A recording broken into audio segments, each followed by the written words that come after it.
Welcome one and all. Welcome one and all. To Upright Citizens.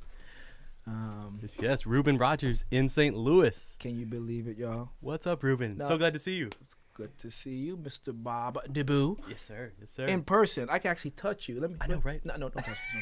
Don't do that. We've done all of these episodes on Zoom so far. That's right. Which has been fun. It's been crazy. Yeah.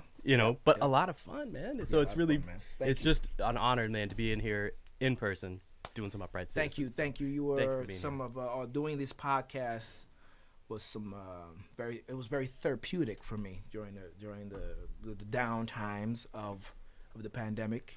Yeah. And I gotta say, it's not like that anymore. I'm a little tired, to tell you the truth. When that start button happened, things got really busy, and that's one of the reasons why I'm here right now. So Back to work. That's why you're in St. Louis now. You're here with Diane Reeves. that's right. We're gonna do a concert tonight at the Sheldon Concert Hall. Beautiful. With the great Peter Martin, that we hope will show up in the near future.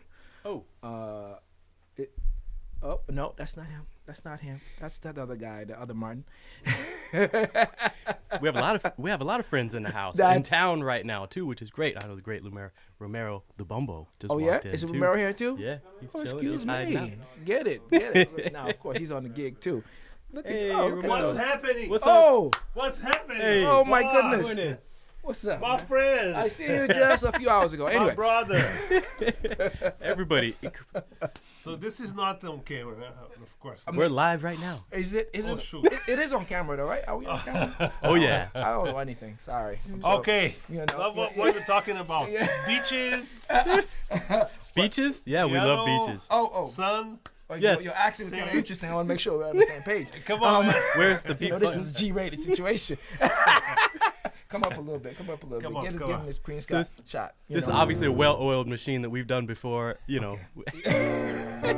we go. Don't do that. Don't do that. You're embarrassing me, fellas. You're embarrassing me. So everybody, we have in the live chat here too. We're able to see anything that you write, and if you have any questions for the great Reuben Rogers, and now Romero Lubumbo, Well, this is let us know. This is very impromptu. We can, pub another project Okay. that we were able to do for Open Studio All right. some years ago that we haven't had any momentum with. Can you introduce what that was? It was a great recording we did with other Open Studio artists.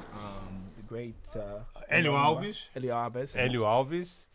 And Reuben Rogers. That's me. And That's me. Edu Ribeiro. That's Yeah. right. All, Edu Ribeiro. yep. All Open Studio. Where should I look? Artists. Should I look somewhere? No, it doesn't matter. That one, maybe that one. I guess. I don't know. Whatever looks best. So that project was fantastic. Can I talk a little bit about? Yes, you should. You should. Okay. that project came up because I have a very long musical life with Elio Alves and also with Reuben Rogers. And I know Edu Ribeiro. He's a fantastic drummer from Brazil. Yes. Of course, I think people here know him because he participates also here in Open Studio. Actually, ta-da. What? Represent. Swag. Wait, I think I have mine on. You got yours too? Hey. Yeah, No, I good. I don't. Look at y'all. All day long, all day I didn't get the memo. Actually, I don't have a gray T-shirt. Uh-oh. Dan, We need a shirt. what's up with that, man? Y'all treat me so bad. Bass players, right? Anyway, I just saw that my glass is dark. I was outside walking in the sun. Yeah, it's beautiful. Anyway, So anyway, we thought about doing this project with Edu Ribeiro, and finally he could come here to the United States. He lives in São Paulo. He could come to the United States, and we are thinking about and said, who is gonna play the bass? Who is gonna play the bass?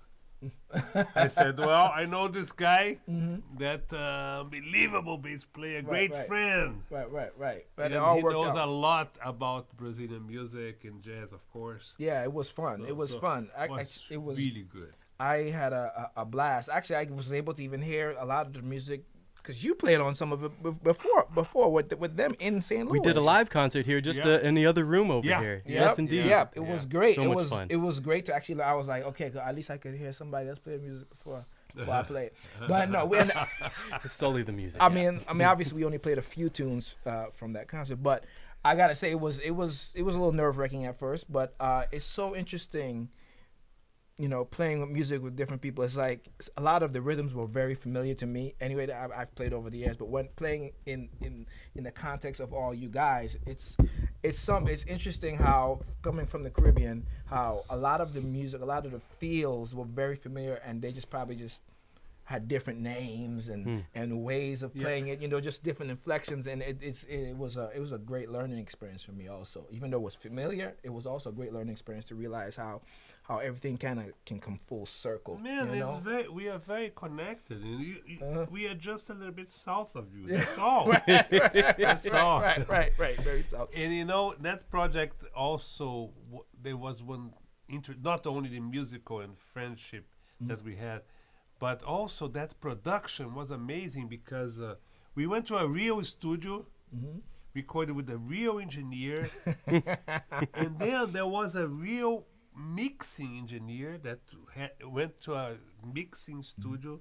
That's something that we don't see very much anymore. Oh. And then I think was taken to a mastering studio with a mastering engineer. You said the steps you took. It's like old type of production, you know, right. but right. very different from what we do mostly these days, you know. Yeah. And I like that idea a lot. Right, you know? right. Everybody that was doing what they were doing, they were like specific guys to do that. Yeah. That step, you know, right? And kind of like you were hired to play the guitar. The guitar, yeah. The piano Avio help was for the piano. But just in case, I don't know if we even do we mention what's the name of the album? It's called At Play. It's called At Play.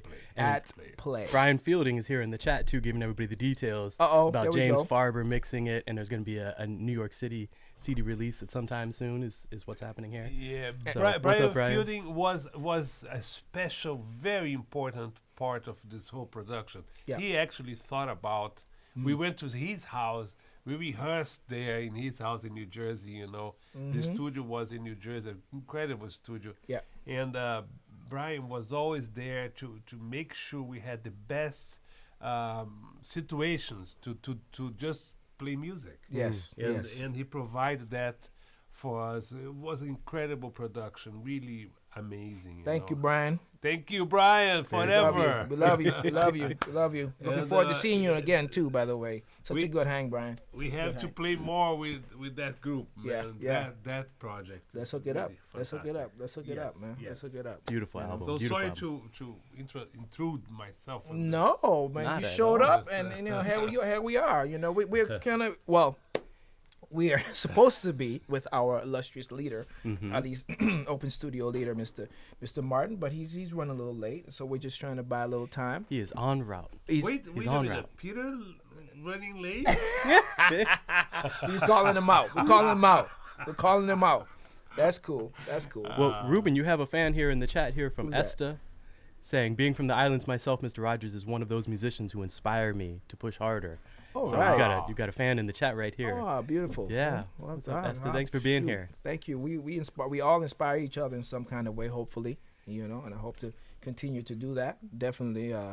I was actually talking, you know, on those lines. I was at Virginia. I was at the Virginia Commonwealth University in the past few days doing some clinics and playing with a big band. That's one thing I haven't done much of. I've done it one other time. And that was a lot of work. But anyway, talking about inspiring and just giving back, my experience over the years, because we all are hopefully students for the rest of our lives, right? Yeah. Lifelong. Yeah. Yes. And the only thing that separates a lot of us are just, levels of experience and, what we're able to do, over a long period of time. And I always like to say when you always speak about a lot of times in your life, like different projects, and in detail. A lot of times you take very small details, and it's always so interesting to hear you speak and also realize like how old you are. I mean, like how much older you are than me. Ding. And how many times do you remind me of that? Okay. No, but serious. But these kind of experiences, not just musical, the technical aspects of the music, but taking away from the stories that you give. Even just last night, you told us about. It was the great Romero and the great Diane Reeves. We all had dinner with another friend, and you brought up this. I know this is going way left, but some of the stories that you just said, even just last night, I was thinking about today. You were talking about Bridges. This is a great album. Oh yeah, this great album of Diane Reeves. One of the finest albums of all time. I think in general, But I've put that record on like countless times, even before I started playing with Diane. I always loved that recording. I still come back to it every once in a while. Like, what do I want to hear? I want to listen to Bridges because it's one of those timeless albums. And last night you gave me a little snip, a little story, not realizing that way. I was like, oh my God, tell me about it, But just as a fan of music. For you to tell that, just a small story. Maybe you want to say it actually, just a short story about the great George Duke. What happened? What the thing he said to you all to inspire you? Well, first of all, I moved from Brazil to New York in 1985, and I started working with everybody, a bunch of groups, very great musicians and everything. I was always very lucky to play with really great musicians. But when I started with Diane, so she invited me right away to record that album out of nowhere. What year? What year? Oh, was that? 1997. Okay. So, she let's go to the studio. I went to the studio. I used to live in New York, and I went to the studio, and there was Brian Blades on drums, Reginald Ville on bass, Billy Childs and Margaret Miller on the piano, and the producer was the fantastic George Duke. Wow. I start like trembling. I start like you imagine a Brazilian guy like in the middle of this whole gang of incredible musicians, Wow. And I look at and Billy Childs, of course, brought those parts. He writes everything. Some really intricate parts, definitely. Very intricate parts. I said, "Oh my gosh, what am I gonna do here? Should I play this like Mike Stern would play, or John Scofield, or Wes Montgomery, or more like Baden Powell, or what?" This is what you were saying, just in your head. Just my head, because that's what happened to musicians sometimes when you were in a situation like that, And then George Duke, before we started recording, he called everybody in the booth, in the booth, in the control room. Was a big control room with a table in the middle. And we all went around the table, and he said, "Listen, one thing I want to say as a producer is that each one of you are here because of what you are. I want each one of you to be what you are. Romero, I want you to be what you are. And the Margaret, you have to be Margaret. And Reginald, you have to be Reginald. And Brian, you have to be Brian." Man, that thing changed not only that situation for me, but changed my whole life. Because all of a sudden, I learned that I have to, for the rest of my life, to be myself. Right. Wow. To be myself, because nobody can be myself better than myself. Sure. Nobody can be better than you, Bob, being you. No, you have to be yourself. Yeah, no doubt. And Reuben also, and Peter, and everybody else, So that helped me a lot to be able to record that album. Then I said, okay, I can be myself. I sat down there and I played what I wanted to play. Right. And everybody did the same. And that's why I think that album is so good. Well, it's really, it's thankfully they had you really low in the mix, so we couldn't hear that too much. But well, the producer was a piano player. Producer was a piano player. That's what happened here. Also, the CEO is a piano player. No, really. You shine so well. No. The guitar was always there when it needed to be there. Right. I think whoever did the mixing was fantastic, and the arrangements. Billy is a genius. Billy Childs. Definitely. I think he's a genius. I respect that guy. He's my friend, but I respect him so much as a musician, as an arranger, because he writes stuff that at first you see the part and say, "Oh shoot, how am I gonna do that?" Right. But then when you start like doing it, it makes so much sense that it becomes easy. There you go. You know, and the result is beautiful. So it was an incredible experience, and I'm gonna take that to the rest of my life inside here, because that was a huge lesson for me. You know, I mean, it's we've talked about this on Upright Citizens, like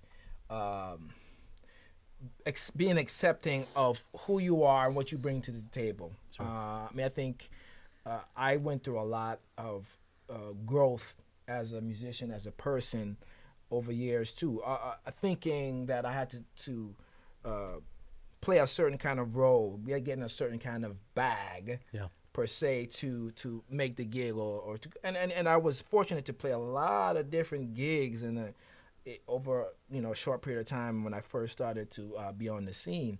And it was just like, okay, today, what did this call for? Okay, I want to make sure I play like around. I want to make sure, it was in the back of my head. I think I was just doing it organically. But really and truly, probably I wasn't really playing like anyone else but myself, but I didn't realize.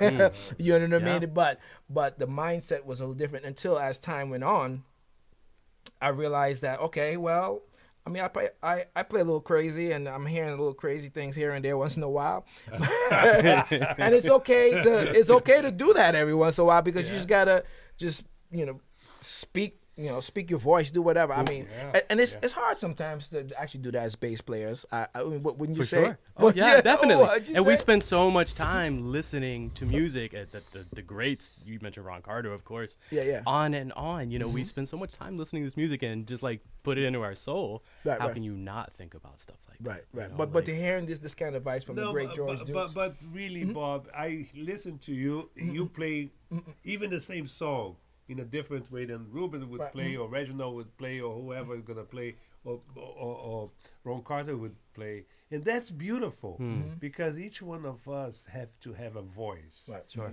I always say you have to study a lot, you have to listen a lot, you have to have all the influences possible. Of course, nowadays, especially with the internet, you can see everything. Yeah. But in the end, you have to stop at some point and listen to what's inside and develop your voice. No doubt. Absolutely. So when he plays a note, I know it's Reuben. When Ron Carter plays, we know it's him. That's the beautiful thing. Yeah. And you, Bob, and everybody else, Peter Martin, when he plays, it's the same song, but it's completely different from Jeff Keys or Herbie Hancock or César Camargo Mariano. Each one is going to play, and that's the beautiful thing. Yep. And I say that all the time, because that's the important thing for young people to know that. Right. That's what every one of us, we are born with a voice inside, and that voice has to be heard somehow. Beautiful. True. No matter what you do in your life, that thing has to be expressed somehow. That's so beautiful. That's so romantic. Man. What is man, I'm so good. And so humble. Bottle that up. We gotta sell that. I see in the chat here. What did you mention a name? What's that name there? My name? No, what's this name? You just said it. I think this name. Clube da Esquina. Oh yeah, speaking. Who is that? Is this from Milton Nascimento? Into the Clube da Esquina, Romero. Clube da Esquina was a movement. Okay. In Minas Gerais, and was, of course, Milton Nascimento was there, and this was in the maybe 70s. Antoninho Horta, hey, Peter Martins in the house. Not important. Yay. Not important. Not important. A lot of people. Ruben's like, keep going. Keep it going. This is way more important. We'll get on him in a second. How's it going? So I actually was in Clube da Esquina. Maybe November was last time I went there. It became a place, but was more like a movement that time, with so many Túlio Mourão, Milton Nascimento, Toninho Horta, Paulo Braga, Robertinho Silva, the great Robertinho Silva, and the percussion player and drummer. And he was mentioning the Club da Esquina because it was a very important movement, still very important. This was 50 years ago, with Milton Nascimento, of course, being the most well-known name there. But that whole movement was like the guys would go every day to get together and create music just for the music. Not thinking about, it's going to be commercial, not commercial, this. No. It's going to be making good music, good lyrics, and Beto Guedes and so many people there. Okay. And yeah, it's very important. We have to go back to those albums. There's more than one Clube da Esquina and learn with that. I do it. I'm talking too much, right? No, not at all. I actually had a question. If we go ahead, if we have time, Romero, I'm really interested in Brazilian music. Yeah, Open Studio. I'm gonna mispronounce this fellow's name, but every time I've heard him, I'm just always super impressed. And I know he's a really heavyweight bass player in Brazil. Luizão Maia. Oh, his name is Luizão Maia. Luizão is a nickname. This dude is so bad. It's a nickname because his name is Luiz Maia. Okay. But he was a big guy, tall and big, and so his nickname was Luizão. It's a big Luiz. Oh, okay. And Luizão Maia is that type of bass that I'm not good at describing music. But if you hear anything that he recorded, it's so important, the bass work there, Yes. We used to say in the mixing, because I have one album of mine that he recorded the whole album. Wow. And the producer said, no, the bass has to be in the same volume of the soloist, because it's so important what he did. Yeah. And it's simple but important. Every note counts, you know. And the sound, I don't know. You can listen to Elis Regina, the singer. Yes. A lot of the albums that Elis Regina recorded was with Luizão Maia on bass. Her husband, César Camargo Mariano, a friend of mine, he was doing arrangement at the piano, and Eddie Delmiro on guitar, and Paulo Braga on drums. That quartet behind Elis Regina, it's like a jewel. Yes. It's going to. I heard this so many thousand times. I still today think about them and get inspired by those guys. Yeah. Luizão was amazing, man. Is he no longer electric bass? No, he passed away several years ago. No, we know. And but he played electric bass most of the time. I think always. I never saw him play acoustic. I think of him like as the James Jamerson or like that. He seems like he's like the guiding star, or one that I grab to. Groove.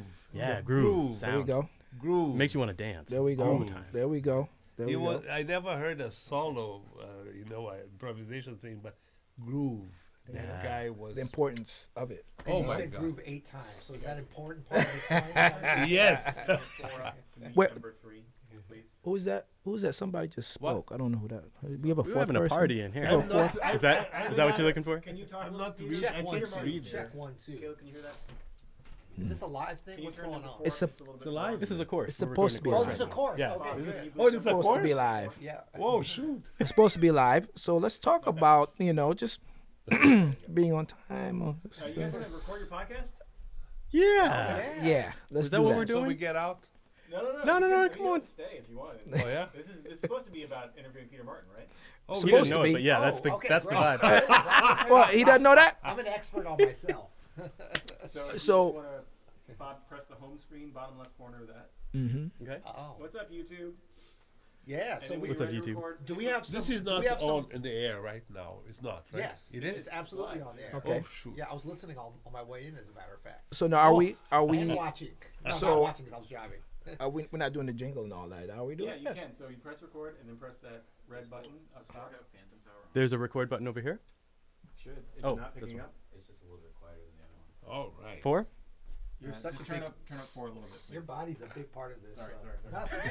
It's all good. Very impromptu. Very impromptu situation he's here. He's a huge presence around here at Open Studio, Mr. Adam. No, Man. it's This is not. body. No? Hold on. Number 4? It doesn't seem like anything's going through it. Yeah, nothing's going through it. Okay, here we go. Sorry.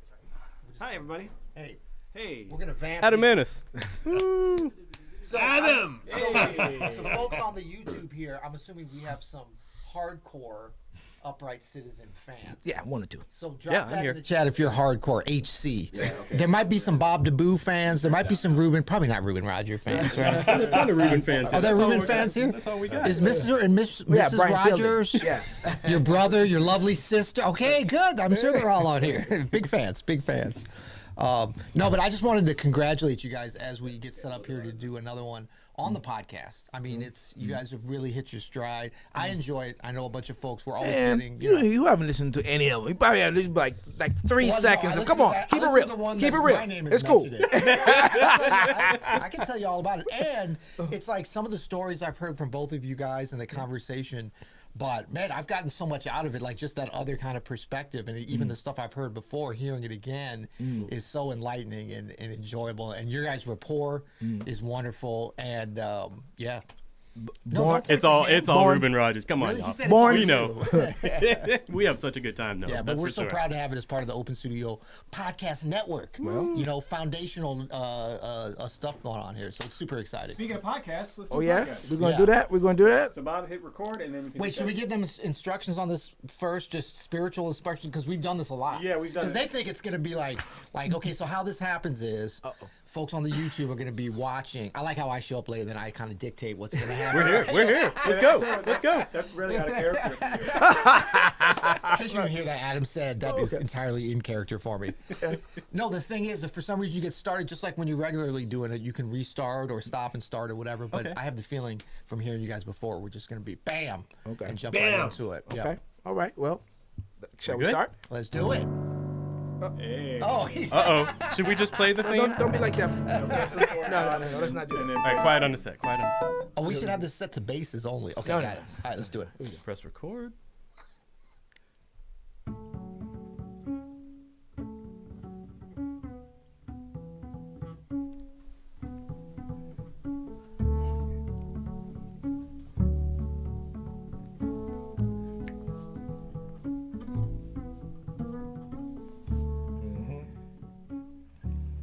Welcome, one and all, to another episode of Upright Citizens. Live in person in St. Louis. What's up, Reuben? So good to not see you on a little tiny screen. First time since we've been doing this podcast for me and Mr. Bob Deboo to be in person. It's an honor. It's a blessing here. It's an honor, brother. Thank you for getting me through this traumatic time in our lives. It's been No, rough. really, it was very therapeutic. I said this earlier, to be able to share some, vomit some bass stuff with you through these past. I guess it's been a year and a half now, right? You say that word so much that you're just vomiting stuff, and it's everything that I've gotten out of it has been gold, man. Right, I mean, right. I've learned so much Hey. and just checked out so much more music thanks to what we've been doing, and just I think about bass differently now. We're jazz Music nerding. We're differently. jazz nerding. Nerd alert! Hello. But I wanna start the podcast with this saying. It's funny. It's bad. It's horrible. I'm a horrible person. I didn't even know this was on the Open Studio website. But it says become a better player, guaranteed. Where top jazz players teach all players, and musicians of all levels become players at high levels. Whoa. That's a serious little pitch to bring the masses in. I really love it. And the fellow who started this whole thing, he doesn't know that we're actually gearing the podcast towards him and the Open Studio family, and how it even came about and where it's going, and we hope we decided to kind of not let it be so bass centric today. Music. You know what I mean? And kind of just get bring it back towards the Open Studio family, and we're glad to have Mr. Peter Martin. Hey, what's up? Here with us. What's up, gentlemen? Great to be here. And honored. And the biggest thing is I don't think we need to go. Well, Peter, what where did you go to school? How did you start playing? Hey, I graduated high school, contrary to popular belief. I did. So we can talk about that. There we go. We want to just, if you don't know who he is, you need to just Google him, okay?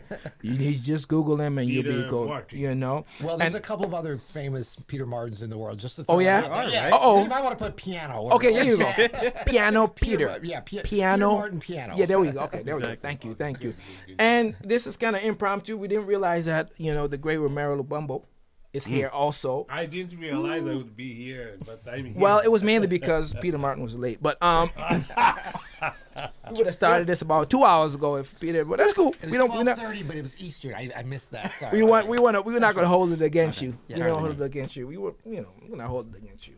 So this is such an amazing just situation to be sitting here with the band that's here in town too, with the great Diane Reeves. That's what's bringing y'all here together in St. Louis at the moment too, right? True, and it's all Open Studio family here, which is just amazing. I mean, so we're here, we had some questions just about Open Studio, hoping to talk to you about it, get some insight into kind of, if that's okay with you. Absolutely. We can talk about whatever, I had about obviously. 12 bass questions, but that's cool. We can do it. We can segue into that. But we've got some great bass courses on Open Studio's website, of course. Reuben Rogers has an amazing course, Jazz Basics, and you just recorded an amazing episode for an upcoming rhythm course that I am just so excited about, and what I just heard. Y'all have to check out this course. It's going to be something else. And of course, great Christian McBride has a course out, some Brazilian stuff, and I have a few things as well. So bringing the bass into Open Studio has been something else. Downplayed his stuff. Bob has about 17 courses on there now. Very insightful, and I've learned actually a lot from it. I mean, I've told you this before, that because it's always, no matter. I've said this 1,000 times. We're students forever. Hopefully, if you're above ground and still hungry to play music, you stay a student. And some of the things that a lot of the things you've said actually on these courses, kind of smack me like, oh, remember this? Oh, okay, I got to get my stuff together. Very basic things also that were like, okay, thank you for reminding me, or thanks for introducing me to another way of seeing or hearing things, because I think we all need that. We all need just to have different perspectives, whether we think we know them or these things already, but it's always, as I said, if you want to be a forever student, you need to just keep on finding ways to learn. Well, if you're looking for basic, go no further. Yeah, no, I'm just kidding. Base pun alert. No, let's just give it back to you, Little Pete. Oops, sorry, am I supposed to say Little Pete on there? That's y'all know each other. Only your nickname. It hasn't caught on, so I'm cool with it. I'm cool with it. As long as it stays with you only. I mean, I'm fortunate. I've known Peter Martin. I don't know how long we've known each other now. At least 20, 30 years. 20 years maybe? 25? 25 years. Hold on a second. To steal your loan. So we go way back. He's one of my, bestest of friends, and we've gone through a lot of life changes, musical and such. He's been there, for me, and I'm so glad to be in this just musical journey. But if we have to just bring it back to Open Studio again, how did the idea of Open Studio actually even come about? I mean, I know a little bit about the 2-minute jazz, but how did it grow from that, really? If we want to start there, I don't know if our listeners know this or not, but maybe they've heard it before. Right, I love giving I'll give the brief origin story, and it's great that we have Romero Lubumbo and you guys here, because you guys are such an integral part of the story. I mean, Romero was really my first non-Peter Martin artist on Open Studio, and then Greg Hutchinson, our friend, so it's a big part of the story here. But basically, hello, good to be on the Upright. Oh my God, hello. I started doing some online lessons, and I'm trying to remember, it started with the 2-minute jazz, which was really just, it really came out when I was teaching at Northwestern University in Chicago. I taught there for a couple of years, just, adjunct, I would come in once or twice a month and teach the 4 or 5 jazz piano majors. Great students, really had a good time. But being there so infrequently, I would get a lot of questions from them. So, I'd go up for the day, teach them, and then they'd send me emails that evening. Oh, thank you, Mr. Professor Martin. Professor Martin. That was not correct. But calling me professor will not get you an A, but it'll help. But they would kind of just ask for clarification on some things, like how did you do the fingering on that diminished scale? What was the name of that record? Whatever. Really good questions. And so sometimes I would just make a little video for them because it was easier than writing everything out because I wanted to demonstrate stuff. So I'd make these little videos, and because I wasn't going to see them again for 2 weeks, 3 weeks, or whatever, and I would send them to them. And I had a flip cam. I don't know if you guys remember flip cam. Yes, I remember had that. 2 of those. Yeah, flip cam.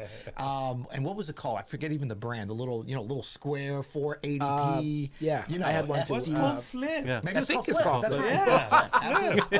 Hello, flip cam. Right. Hello. I still have one. Right, because this is pre-iPhone, we might have been rocking some Blackberries on the road at that time. We might be like, yo, what's up? But I had the flip cam, so it was perfect because I would just set it on the piano and could show some different things. And so I can't remember if it was Dan Martin, who's my co-founder of Open Studio and friend for many years. I think he had the idea where he's like, yeah, we should put them up, put these videos up online. I was like, well, I'm just sort of sending them to my students. I was like, plus, what do you mean by online? Oh wait, wait. Are we supposed? Wait, that means Dan Martin. Well, should we bring Dan Martin? I mean, what? So Dan gave you the idea. He's the founder, not you. Oh my God! All this time. It's a big reveal today on Our Friend Well, Citizens. there's more to the story. We're gonna edit this part out. So, there was different video platforms, but YouTube was not even like a big player. In fact, I think when Dan or somebody told us, I can't remember how it happened. It was like YouTube, we'll put it up there. We don't, it's a little upstart. We'll help out this little platform or whatever. Yeah. So we did put some things there, but the most important thing was we put them on Apple Podcasts. Apple Video Pod had a video podcast for a while, and nobody was like listening to podcasts. I don't even remember. I think I'd listened to some because I had like that original iPod and I was interested in it. What year was this then? I mean, this was like 2010, I think, maybe even 2009. So we put it up there, and like that kind of took off because there was like hardly any video content on the podcast or just podcasts in general. So we got featured, I remember one time, and these were raw videos. I mean, if you go back, I think we still have them up on on my YouTube channel, the original ones. I mean, they were like no outtakes, just jankety video and audio. Plus, for some reason, I had like a real kind of angry, dogmatic vibe. I was like, this is the figure, nigga, do this, peace. It was very like, it was not a friendly, welcoming Adamana style. You mean kind of like how you on the bandstand in Kind person? of like, exactly, yeah, kind of my true Here we personality. go. Oh Here we my go. gosh! He was himself. Myself, right? So we just sort of put them up, but not because they were great content, but because there wasn't very much content on Apple iTunes at that time. We got featured on the homepage one day, like for the video podcast, as like music instruction #1 and the only. It was like, and so all of a sudden we got like all these downloads, but we didn't really know it because we had no way of, or we probably could have, but we didn't know how to get the stats or anything. But we just started getting a lot of like, I guess there were emails or something, people reaching out. Oh man, I love the 2-minute jazz. And the only reason it was 2 minutes was that was kind of my attention span to, and how much energy I wanted to put in. I was like, 2 minutes. Yeah. And so people were like, yeah, I can't wait till next week's 2-minute jazz. I was like, what do you mean next week? This was like a one-off thing, but people sort of were asking about it. So I made some of them for my students. And then I just started making some for Apple, podcasts, and then eventually for YouTube as that took off. But it was really just kind of a fun thing to share. And also, we're on the road. Oh, sorry. Oop, there we go. Meeting folks, and sometimes you get a chance, Cats will ask for lessons, young students. But a lot of times we're playing and then we're leaving. Right. And so I get a lot of, people emailing, and then social media came in right after that. And I'd love to get this. And so it was cool to have some content to send them to be helpful even when you can't reach them. So that got me thinking about like, wow, how do you reach people kind of at scale when we can't scale ourselves to be, because I stopped teaching at Northwestern because I even once or twice a month, I just didn't have time to go up there with the other things, but I still wanted to give. And I felt like my teaching and kind of my concept about music, really just from hanging out with you guys over the years and stuff we talk about. I mean, you talk about Reuben learning stuff from Bob. I mean, I just want to throw one thing out there.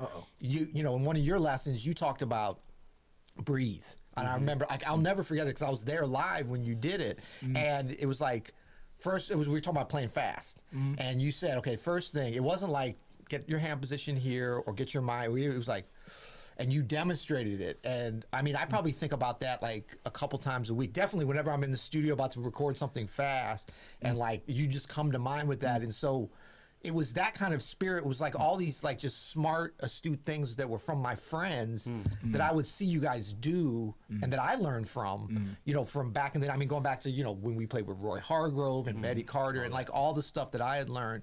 And I think in jazz, we've always had a great spirit of passing that information on, of mentoring the next generation that we learned from, you know, Winton and all these masters that went out of their way to help us. So that was kind of the beginning. We didn't have the name Open Studio, but it was kind of in my mind. It was like, okay, if people like me doing 2-minute jazz, if I get my friends to do real lessons, they're really gonna love that. And so then I started Peter Martin video lessons. That was about 2010 or 11, but really just off the 2-minute jazz, a lot of people saying we'd love to see some longer lessons. So Dan and I kind of had an idea about like we might be able to turn this into something that could work as an ongoing thing. And so the idea was, I just was like, okay, I'll do 1 lesson a week, and that'll be the thing. And whatever the price, I can't remember where we started, but it was just like totally random and like, this is what it costs per month, and I'll give you 1 lesson a week. You can leave anytime if you like it and you get something out of it, and the lessons will be like 10 to 20 minutes long, you know. And you know, slowly we started upgrading the, I mean, it started out just on the flip cam, then I got an iPhone. That was a big breakthrough. It was like, HD, what? And then we started getting mics, and then everything was sort of like the overhead camera, the keyboard was in response to people saying, we can't see your hands, we want to see exactly what you're doing. There you go. And so that got me thinking about like, okay, people want to, I'm showing them these different concepts of playing tunes, talking about jazz piano issues, theory, whatever. But a lot of times just little things like that make more of a difference, you know. And then so kind of fast forward that I was just like, okay, this is working. We were getting people from around the world. It was really taking off quicker than I thought. I remember the first weekend we opened up, and Dan basically built the whole first site. And he told me, he's like, all right, if you can record 5 lessons, I'll build out the site. And we'll see, well, because I remember we got like a quote to build a website that could sort of support this idea. And it was like, I think one quote was like 10 grand and the other was like 20 grand, which thinking back now is actually cheap to build a website. But we were like, what? We were thinking maybe $500. We might do that, you know? So Dan's like, I think I can learn how to do this, how to figure out how to write, you know, how to make a basic site that could support this. And he did it. And that we kind of like, you know, I kind of had to learn some of that too, like that initial kind of WordPress development, because Dan was working another job. I mean, like we were just collaborating on stuff. But we got the lessons up there, and I remember the first weekend, like 24 people signed up, which was like 20. That was like my mom plus 23 people. So I was expecting 1, you know. And so that's when I first thought, okay, this could be something. So I was immediately thinking of like other people, and so Romero really became our official next Open Studio artist. Romero and Greg Hutchinson kind of came right on at the same time. And that was because I was able to corner Romero on the road. Literally, I came to his room with a camera. I'm like, we're going to record. It's still one of our biggest. You can go see that still. It's Simple Secrets of Bossa Nova on the Open Studio. It's one of our top. We were in Denmark. I don't know. France. In France. Yes, in France. In my room, in my bed there. I said, whoa. Rephrase that. Yes, Ben, we weren't in your room or anything. Lying down. Reuben was there, he knows. It's funny because you can see the room there. Right, I know. And you were filming, and I said, I don't know what to say. I don't know what to. I don't know. It's just do it. Yeah. And I did it. And, yeah. And I said, oh, I guess I can do that. Yeah.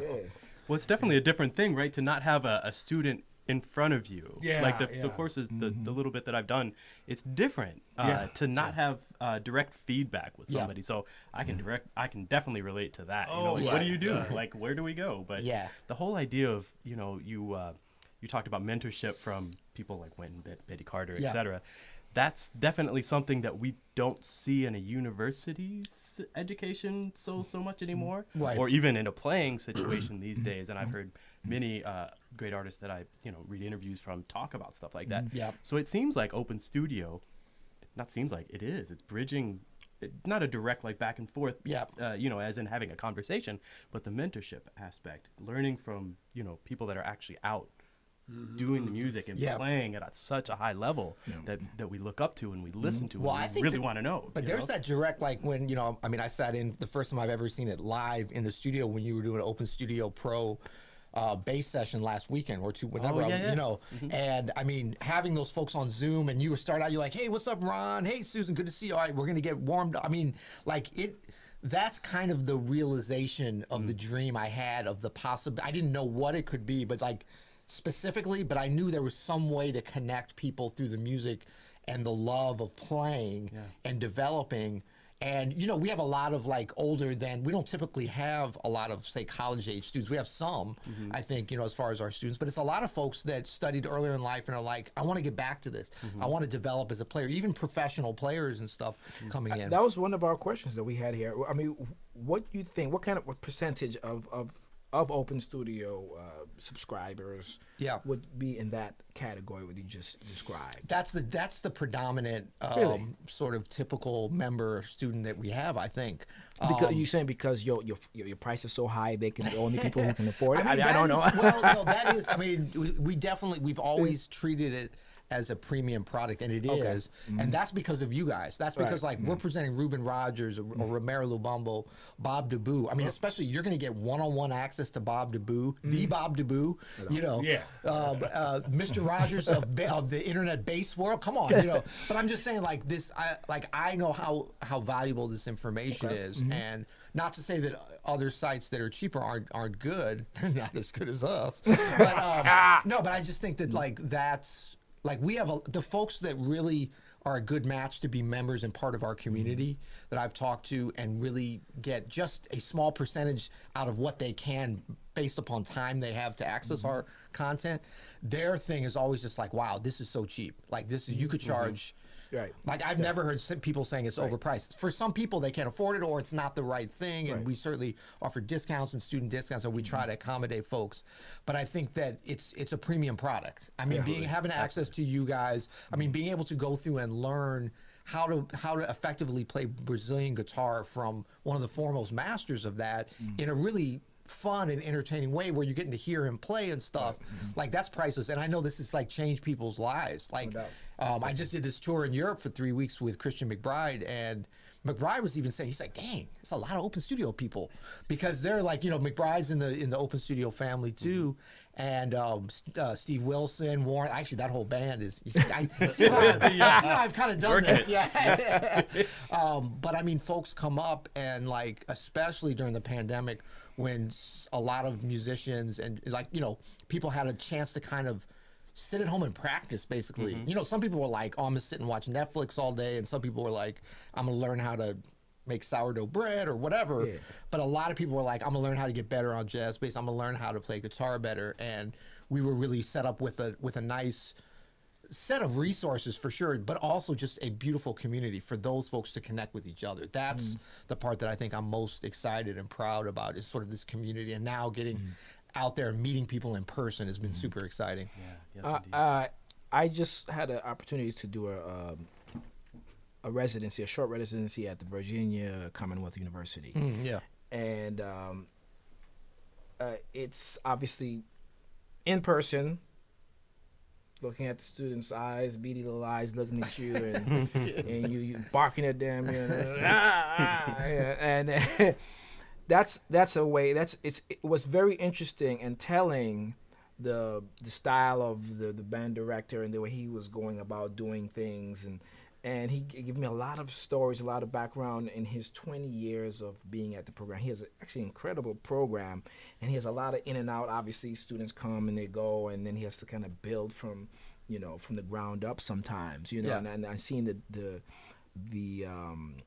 challenges in that, and I was thinking, how is actually Open Studio not replacing that, but bridging the gap? I mean, in jazz education, where you're actually a single person. Maybe, I guess I can answer this question. I guess it's like having those bass communities and being able to have those kind of people. But did you foresee this kind of like taking it in a way, not necessary to take over music, jazz education in a certain kind of way, but how is this helping that. Yeah. In way. I mean, how do you think? I mean, this is something that just came to mind. I mean. Yeah. I mean, I think, I never had a master plan about this, and most of what we've done. I mean, the only part of the master plan was, getting my friends that were these great artists and teachers and had charisma on camera. Like, I was thinking about that because you notice I didn't ask everybody. If you know what I'm saying. No, I mean, I kind of, after doing it myself for 5-6 years, every week, I kind of knew what it would take, to be able to do it effectively and for it to be fun for you guys, hopefully. Right.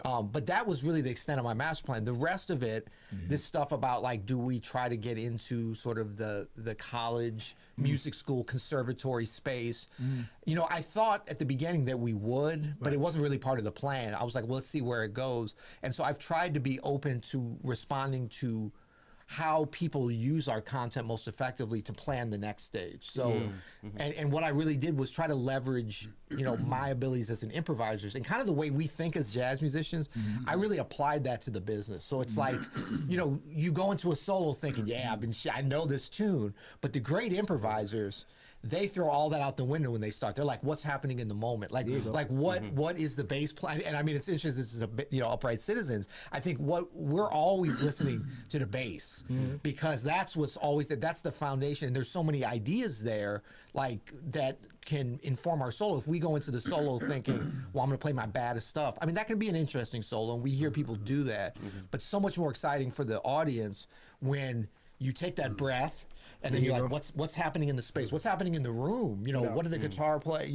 And then use that. And so with Open Studio as a business, I was like always listening to them. Whenever I listen to our community and our members, and certainly other artists too, but even more so the people that are actually watching our stuff and buying our stuff. Whenever I listen to them, good things happen. So like that was the top-down keyboard. That was because at first I was like, this is stupid. Why do I want to do this? And Dan was like, it's going to be a pain putting, But then it was like, okay, well, let's try to figure it out. But in terms of like the conservatory level, we didn't see a lot of demand there, And yeah, some of it's the pricing, but it's also, I think at that age, kids. I guess we can still call them kids, because the older we get, the more. I mean, 40 years old is a kid, right? We're all kids.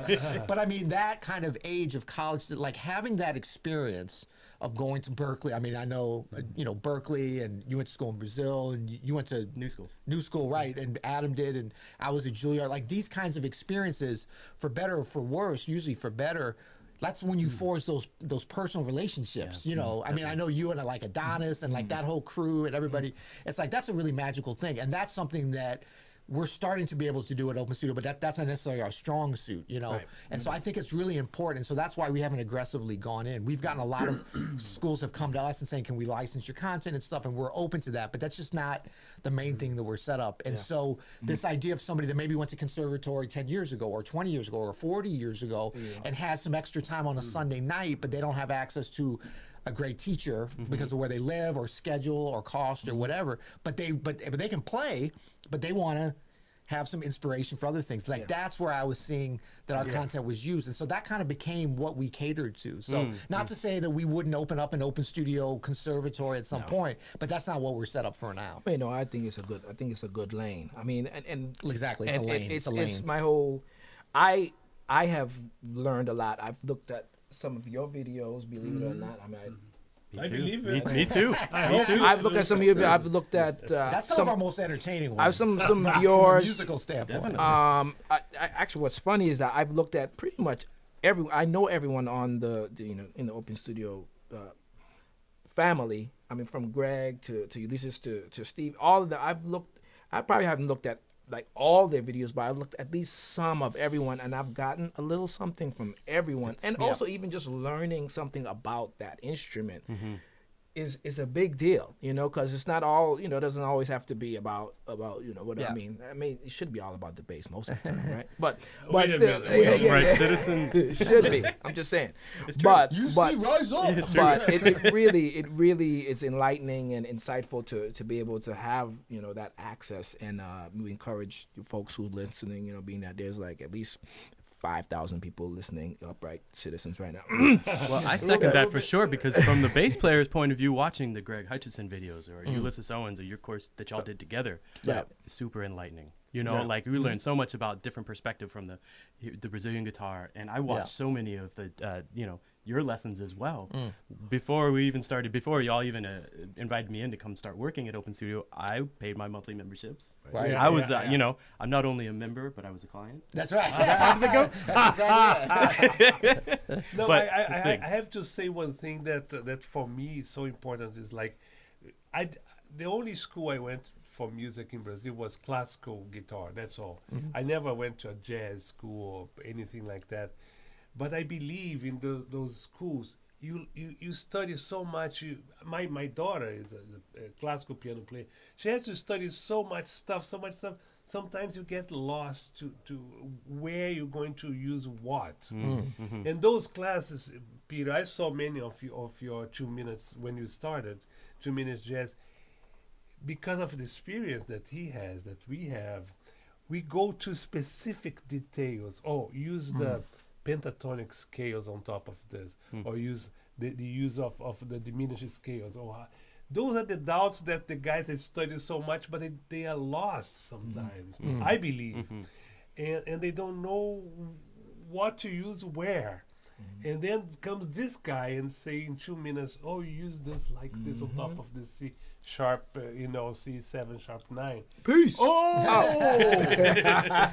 that thing, and the same thing with you and the bass and I try to do the same with the guitar, because of my experience. Oh, use this, man. Yeah. You want to have that effect. Use this.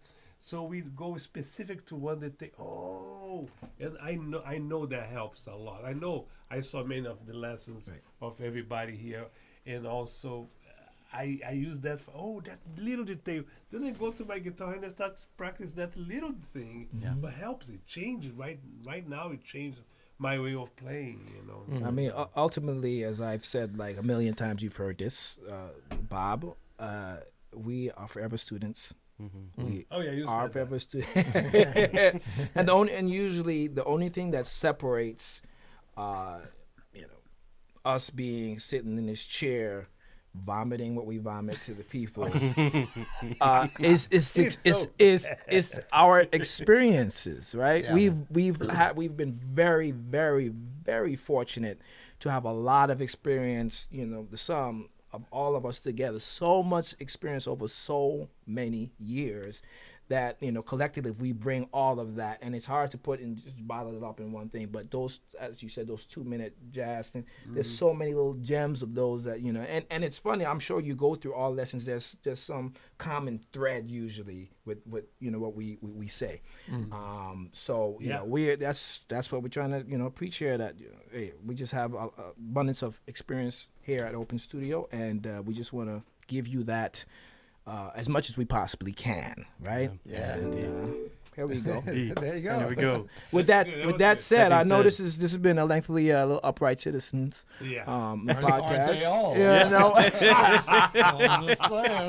Going out, Mr. Deboo, would you like to say anything? So while we wrap it up. Yeah, let's wrap it up for sure. But I just want to express my director or something? I know, right? Hey, I'm here. I'm just trying to be a part of it. But I just want to express my gratitude to be able to do this with y'all, because it's just incredible for me, and I know that our listeners get so much out of it as well. So thank you to everybody that's listening. Please let us know, what do you want to hear us talk about in the future? Because Upright Citizens 2022. Hello. We're moving forward. Hello. We got some more stuff coming. All right. Yeah. Thanks to Peter Martin. Yes. Mr. Adam, and then Mr. Romero Bumbo. Yeah. Adam. Yes, thank you. Caleb. Dan. everybody. Bob. Reuben. Appreciate y'all. Thank you. Yeah, man. We appreciate y'all listeners listening to us and Upright Citizens. And we out. Peace.